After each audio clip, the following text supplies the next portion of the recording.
Good morning, students. Today we are going to see Unit 1 Prose, A Portrait of a Lady by Kushwant Singh. Grandparents are really a blessing to all of us, right? Those who have grandparents are really lucky, isn't it? I think you are also lucky. Now we shall enter to the lesson.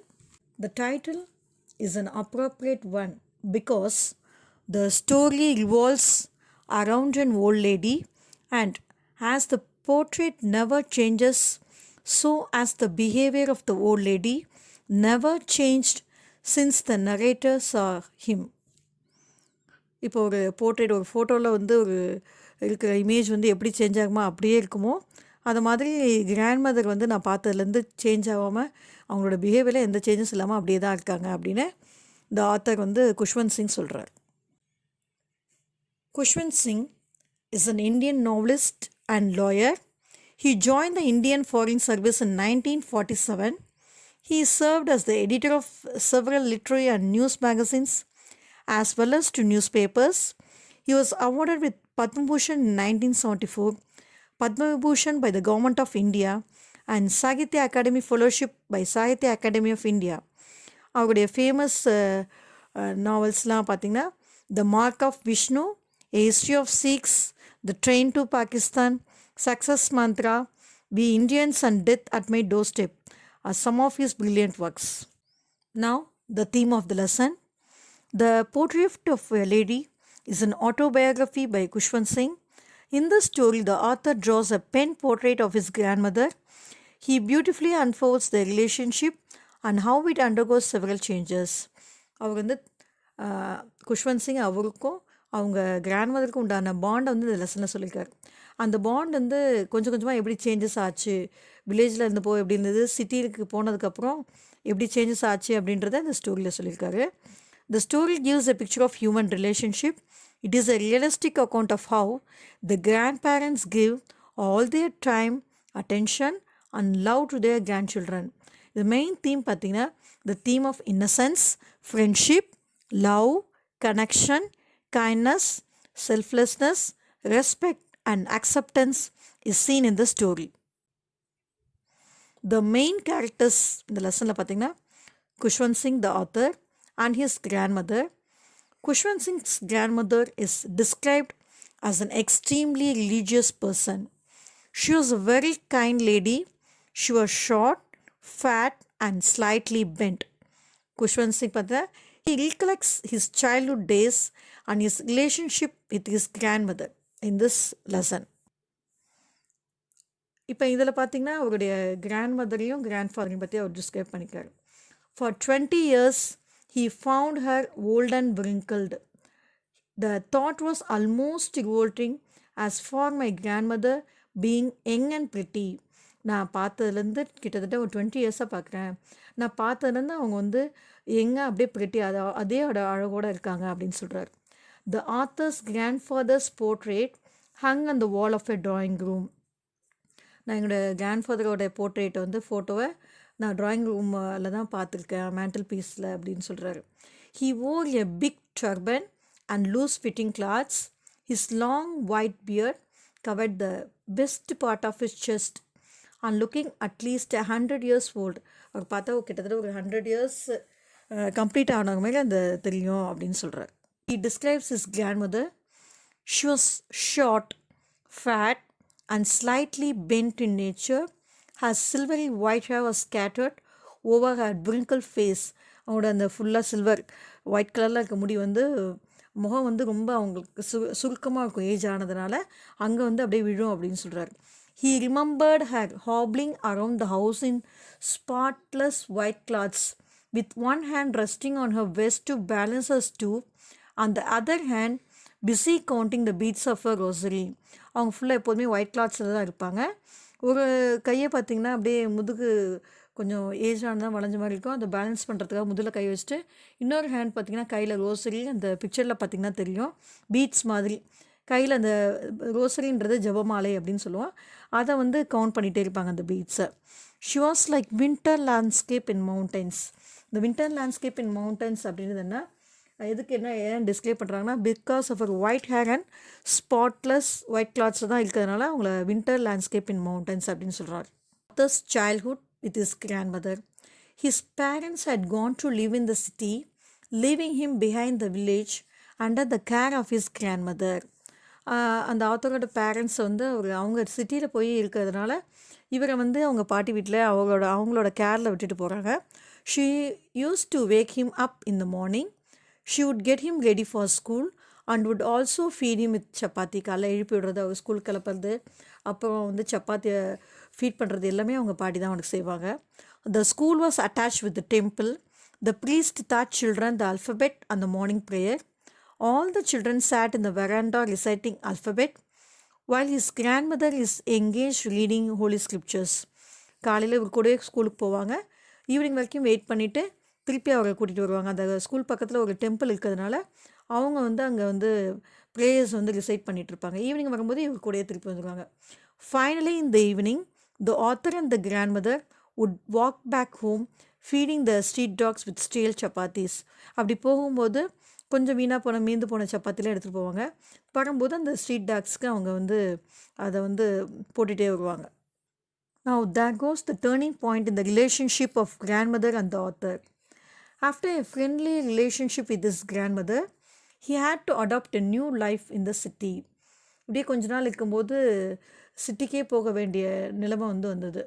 அங்கே அந்த ஆத்தோட parents வந்து வாங்க 2 பேருமே வந்து நீங்கள் சிட்டிக்கே வந்துடுங்க அப்படின்னு கூப்பிட்டாங்க. This itself was a turning point for the grandmother and the grandson.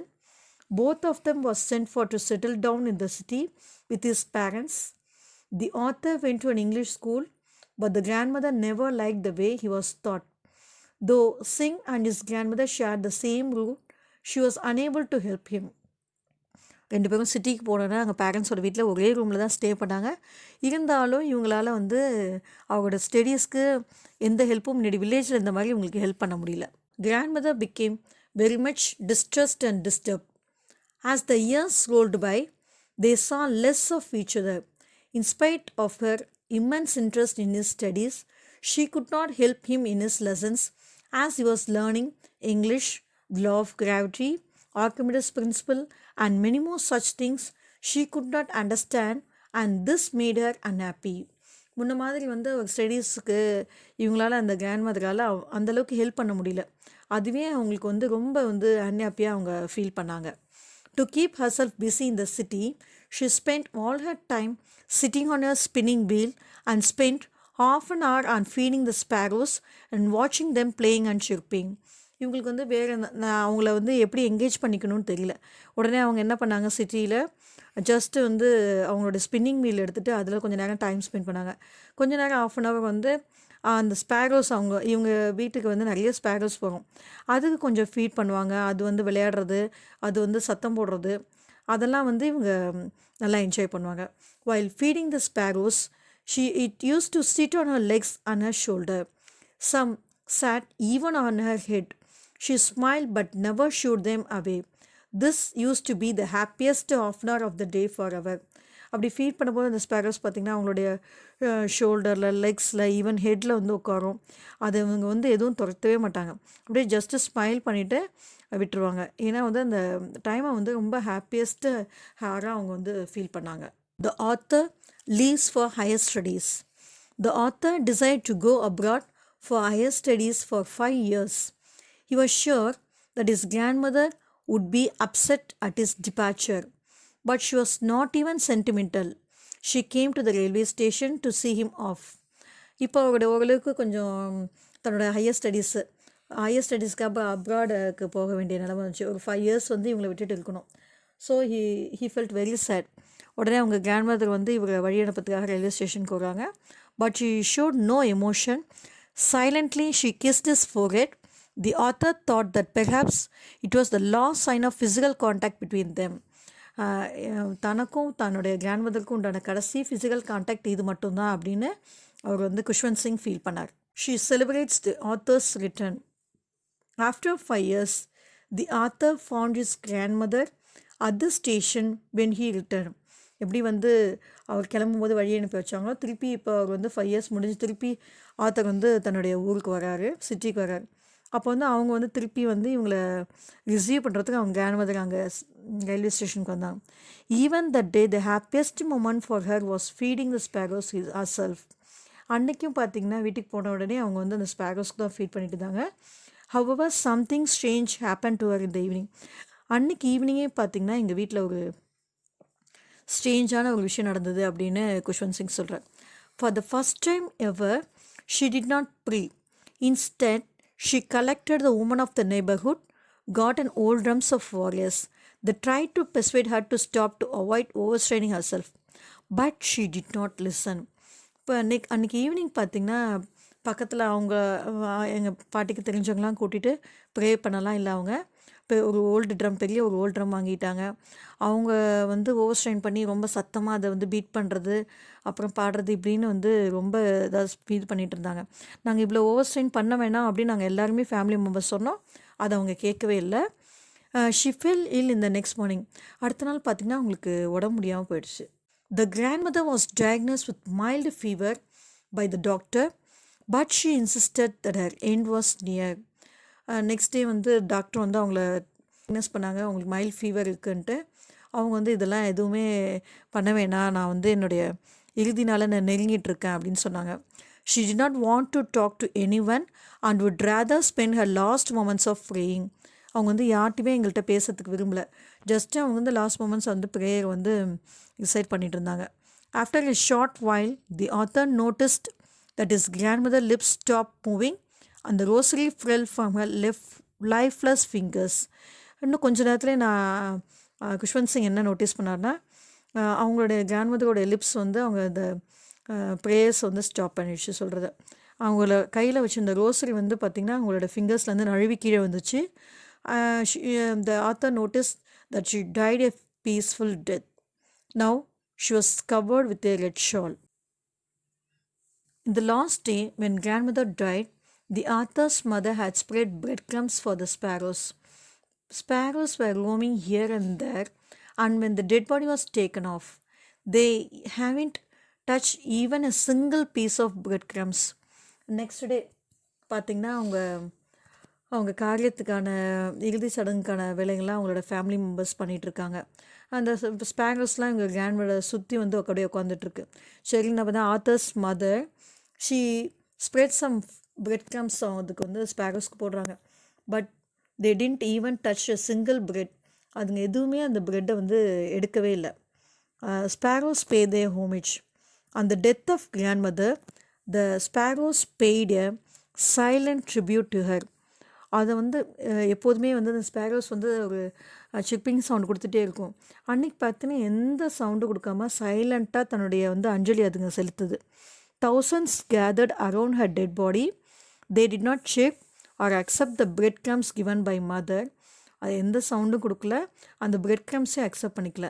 They mourned her death in silence and flew away after her body was taken away for cremation. அவங்களுடைய இறுதி சடங்குக்காக எடுத்துகிட்டு போகிற வரைக்கும் அது அப்படியே சைலண்ட்டாக அங்கே உட்காந்துட்டு அதுக்கப்புறம் அவங்கள எடுத்துகிட்டு போனதுக்கப்புறம் எல்லாம் பறந்து போயிடுச்சு. இந்த கிரிமேஷன் அப்படின்றது the disposal of dead person's body by burning it to ashes. The values highlighted in this chapter: love and protect the elderly. The chapter throws light on the need to give love and protection to elderly people. நம்ம வந்து நம்ம வீட்டில் இருக்க age பர்சன்கிட்ட நம்மளால் முடிஞ்ச அன்பை வந்து அவங்களுக்கு காட்டணும், நம்மளால் முடிஞ்ச ப்ரொடெக்ஷன் அவங்களுக்கு கொடுக்கணும். Through the chapter, we learn how the grandmother gradually started drifting away from her grandson as well as the other family members. இந்த சாப்டரில் பார்த்திங்கன்னா அந்த கிராண்ட்மதர் கொஞ்சம் கொஞ்சமாக எப்படி வந்து அவங்களுடைய ஆத்தர் தன்னுடைய பேரண்ட் வந்து எப்படி விலகி போனாங்க, ஆஸ் வெல் அஸ் மற்ற ஃபேமிலி மெம்பர்ஸ்ட்டு வந்து எப்படி கொஞ்சம் கொஞ்சமாக விலகி போனாங்க அப்படின்றத இந்த சாப்டர் நம்ம பார்த்தோம். Give company to the elderly. We should never let our parents or grandparents feel lonely. அவங்கள தனியாக இருக்கிறதுக்கு நம்ம விடக்கூடாது. We should treat them with love and give attention to their needs. அவங்களுடைய தேவைகளை நம்ம கவனிச்சுக்கணும் அப்படின்னு சொல்கிறாங்க. We also see one more moral in this chapter. It also teaches the importance of being compassionate towards birds and other animals. Thank you, students.